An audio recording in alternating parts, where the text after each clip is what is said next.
So, to me, the most important part of this proposed rule is that CMS is clearly stated that inpatient hospital services is a basic benefit. And if you look at the Social Security Act, you look at the Medicare Benefit Policy Manual, Chapter 1, it's the first benefit that's listed in both the law as well as the manual guidance. Inpatient hospital services is a basic benefit.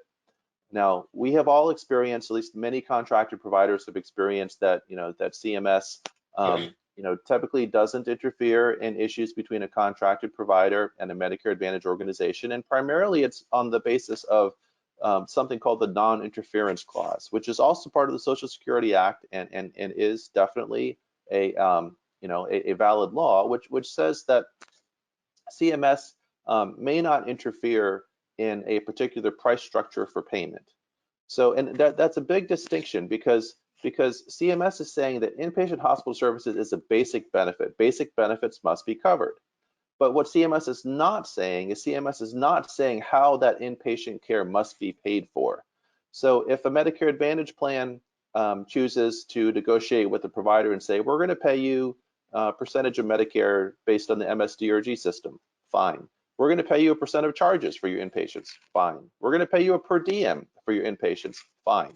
CMS is not going to care about those things. CMS will never dictate a particular price structure for payment. But what CMS is saying very clearly in the proposed rule is that inpatient hospital services are a basic benefit. Next slide, Denise. So why is it important that we're calling this a basic benefit? Well, it's because there is a section in the federal regulations, 422 Part C, that has to do with beneficiary protections, and it lists the protections that are afforded to the beneficiary, including access to basic benefits. And one of the clauses that is present, that is required, that most providers probably don't bother to look at, but there's a section of the federal regulations that dictates what must be in the contract between the Medicare Advantage organization and CMS.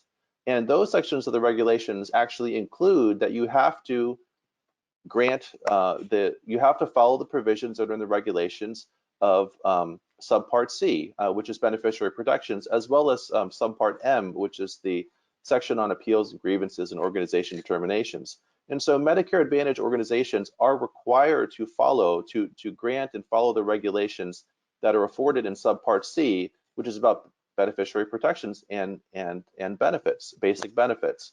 So by defining and clarifying that inpatient hospital services is a basic benefit, it would require the Medicare Advantage plan, according to those regulations, to follow that. And so that is going to provide very important structure around Medicare Advantage and provider-based contracts, because at some level, you cannot have a Medicare Advantage and provider contract that violates sort of an upstream rule of engagement that the Medicare Advantage plan has with CMS. And so it's important that that providers ensure that these same interpretations and protections for patient benefits are not abridged in any contract that you may sign. The part that the CMS proposed rule does not necessarily solve is that the contracted provider is not afforded any appeal rights. The 5-level appeal process that I just described is afforded to Medicare Advantage enrollees. And it also extends to a non-contracted provider if the non-contracted provider agrees not to bill the beneficiary and therefore becomes what's called the assignee of the beneficiary. So, one set 5-level appeal rights, but it does not include the contracted provider, and this proposed rule does not propose to change that at all.